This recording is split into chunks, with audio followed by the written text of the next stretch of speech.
Border trade से मुतल्लिक crossing points न खोलने और नोकुंडी चागी में निहत्ते बलूचों पर फायरिंग के खिलाफ हक दो तहरीक जिला केएच की जानब से तुरबत में मोटरसाइकिल रैली निकाली गई। रैली की क़यादत हक दो तहरीक केएच के कन्वीनर सादिक फतेह, डिप्टी कन्वीनर जोस की सबकतुल्ला, मौलाना नसीर अहमद कर रहे थे। मोटरसाइकिल रैली मुख्तलिफ शाहराओं से होते हुए कमिश्नर मकरान के दफ्तर के सामने आकर मुजाहरे की शक्ल अख्तियार कर गई। मुकर्रिर ने खिताब करते हुए कहा कि बलोच अवाम अपनी सरजमीन पर गुलामाना जिंदगी गुजारने पर मजबूर हैं। रियासत और हुकूमत बलोच अवाम को रोजगार और खुशहाल जिंदगी देने में बुरी तरह नाकाम हो चुकी है।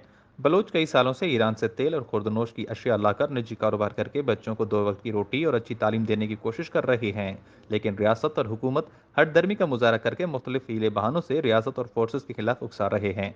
बॉर्डर बंद कर दिया गया है। आज़ादाना कारोबार करने के बजाय कारोबार को फहरसत तक महदूद करके करप्शन को फ़रोग दे रहे हैं।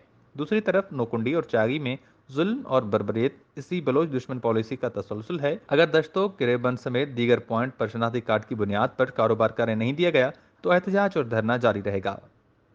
वश न्यूज़ केच।